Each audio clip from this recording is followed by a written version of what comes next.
Prostate एक अगर हम इधर देखें तो पेशाब की थैली होती है। पेशाब की थैली के नीचे एक प्रोस्टेट ग्लैंड होता है और ये जो ग्लैंड है ये आपका पेशाब के रास्ते को चारों तरफ से घेर के रखता है और फिर हमारा ये पेशाब का रास्ता जो लिंग से निकलता है। यूजुअली कम उम्र में ये छोटा होता है और पेशाब की नली की जो रास्ते जो होती हैं वो बड़े होते हैं। कुछ उम्र होने के बाद ये प्रोस्टेट जो है वो साइज में बढ़ता जाता है। यूजुअली जो पेशाब की नली के चारों तरफ का एरिया है वो पहले बढ़ता है और बढ़ने के साथ साथ पेशाब की नली को दबाव डालता है। उसके बाद हमारा पेशाब बचना स्टार्ट हो जाता है और पेशाब की थैली में दबाव आता है। अगर और भी ज्यादा अगर प्रोस्टेट बढ़ता है तो फिर पूरे पेशाब नली को दबाव पैदा करता है और पेशाब बचने की संभावना होती है। तो ये एक्चुअली में पेशाब अगर हम पेशाब की बात करें तो पेशाब की थैली का 2 काम है। एक पेशाब जमा करना और पेशाब को बाहर निकालना जब ज़रूरत हो तो। तो पेशाब जमा करने के टाइम तो सब चीज़ रिलैक्स रहता है, मगर निकालने के समय अगर प्रवाह में या रास्ते में कहीं रुकावट हो तो दिक्कत होती है। यही रुकावट प्रोस्टेट जब बड़ा हो जाता है तो पैदा करता है।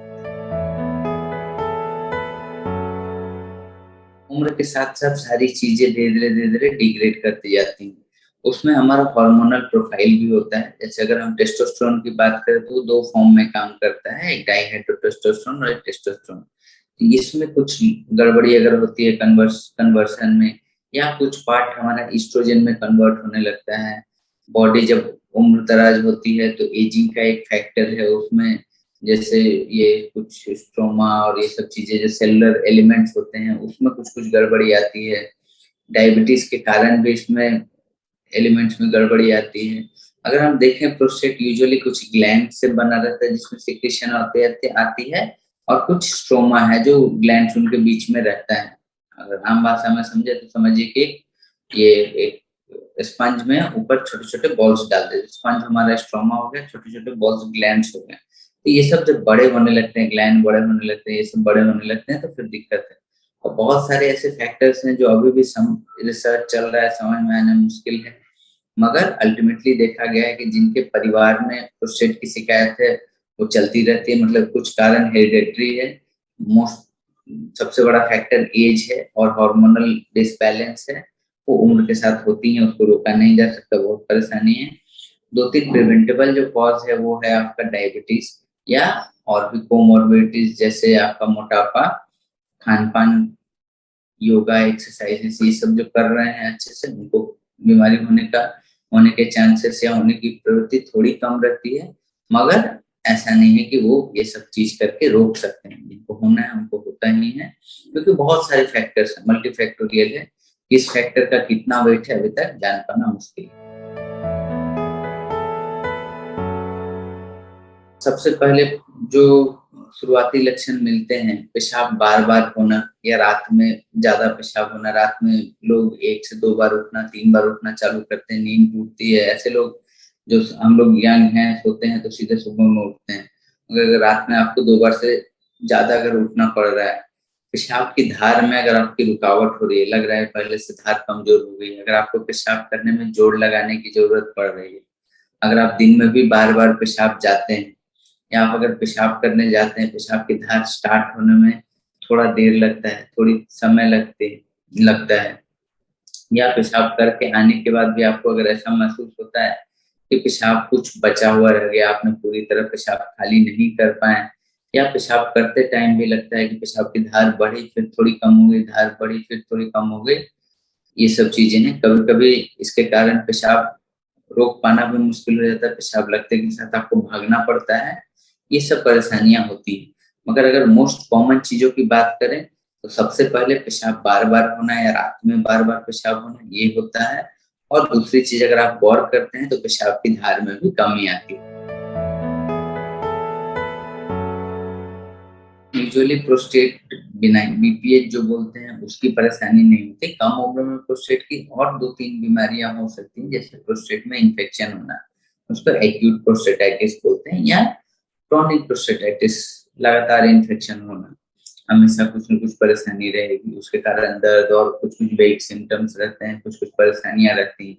मगर जो परमानेंट प्रोस्टेट बढ़ने के कारण जो दिक्कत होती है वो नहीं होता है।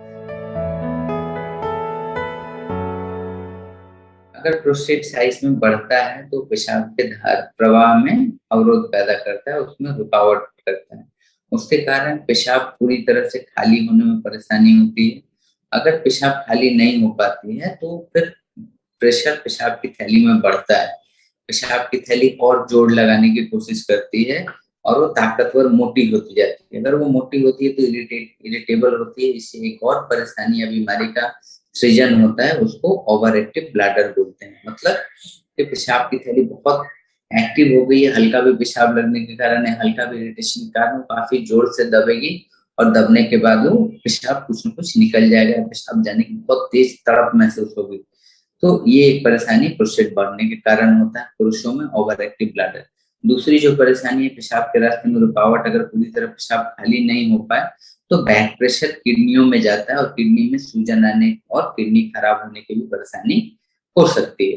तीसरी जो परेशानी होती है वो आपका पेशाब की थैली में, क्योंकि पेशाब जमा है और फ्लोइंग वाटर नहीं है, तो जमे हुए पानी में कभी भी देखिएगा गंदगी बैठ जाती है, तो वैसे ही प्रोस्टेट ये पेशाब की थैली में बार बार इन्फेक्शन होगा। कॉमन भाषा में लोग इकोलाई बिकोलाई जानते हैं, तो वो बार बार इन्फेक्शन यूटीआई हो सकता है।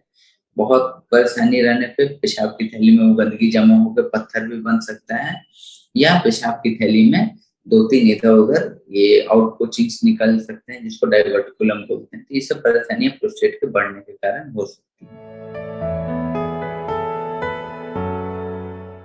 इलाज में सबसे पहले जो हम लोग करते हैं, फिर हम लोग ये पेशेंट से पूरी डिटेल में विवरण करके उनके लक्षण के बारे में पूछते हैं, जितने लक्षण हमने बताए कि प्रोस्टेट बढ़ने के कारण क्या-क्या लक्षण होते हैं, और उसकी एक स्कोरिंग की जाती है जिसको आईपीएसएस स्कोरिंग बोलते हैं। स्कोरिंग के हिसाब से हम लोग उनको कैटेगराइज करते हैं कि उनकी सिम्पटम्स कम है, मीडियम है ना बहुत ज़्यादा है। उसके बाद हम लोग ट्रीटमेंट चालू करते हैं। ट्रीटमेंट में सबसे पहली जो चीज़ होती है लाइफस्टाइल मॉडिफिकेशन होता है। बहुत बार लोग पेशाब बार-बार होने से परेशान रहते हैं, या ये सब बहुत होता है कि पेशाब में दिक्कत है, जलन है, ज़्यादा पानी पियो, ज़्यादा पानी पियो। मतलब ज़्यादा पानी पीने से उनकी तकलीफ और बढ़ जाती है, क्योंकि पेशाब बार-बार जाना पड़ता है। तो ये सब चीज़ें जो लाइफ़स्टाइल में कुछ-कुछ चीज़ें मॉडिफ़ाई करनी है कि पानी थोड़ा कम पीना है, रात के टाइम में पानी थोड़ा कम पीना है, पेशाब डिले नहीं करना है, ये सब चीज़ें बताई जाती हैं। उसके बाद दवाइयाँ आती हैं, दवाइयाँ 2 तरह की हैं, एक अल्फा ब्लॉकर्स बोलते हैं, जो कि प्रोस्टेट में जो मसल की टेंशन होती है, जो ऐसे प्रोस्टेट है उसको इस तरह से करने में मदद करती है, मसल की टेंशन को रिलैक्स करती है, जैसे अल्फा ब्लॉकर्स है। दूसरी चीज़ है जो प्रोस्टेट के अंदर जो मसल्स हैं या ग्लैंड्स हैं उसके साइज़ को कम करती है, तो प्रोस्टेट के साइज़ को ही कम करती है।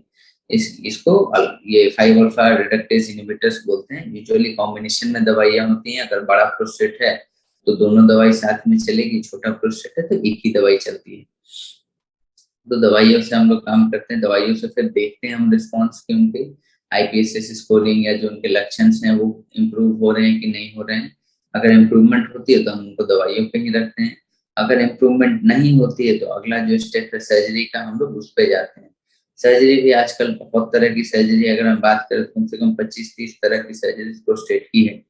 मगर हमारे देश में जो मोस्टली किया जाता है, जो भी सर्जरीज़ है, वो पेशाब के रास्ते से जाके दूरबीन विधि से प्रोस्टेट को काट के हटा दिया जाता है। और अगर कुछ-कुछ पेशेंट्स ऐसे हैं जो सर्जरी नहीं कराना चाहते मगर उनको परेशानी हो रही है, तो ऐसा भी हो सकता है कि हम लोग या तो उनको परमानेंट पाइप का रखें जो महीने-महीने चेंज हो, और नहीं तो एक पाइप उनको खुद डालने दी जाती है, वो पाइप डाल के अपना पेशाब की थैली खाली कर सकते हैं। एक ही चीज़ हम कर सकते हैं, स्वस्थ रहें, ठीक है? स्वस्थ रहने से इसकी प्रोबेबिलिटी कम होती है, क्योंकि बहुत सारे फैक्टर्स हैं, तो सबको कंट्रोल कर पाना मुश्किल है। जो चीज़ें हमारे हाथ में हैं, एक्सरसाइज करें, योगा करें, डायबिटीज़ ना होने दें, मोटापा ना होने दें, अगर कुछ हो बीपी, शुगर होता भी है तो उसको अच्छे से कंट्रोल करके रखें, खान-पान का ध्यान रखें। ये सब चीज़ें हम कर सकते हैं।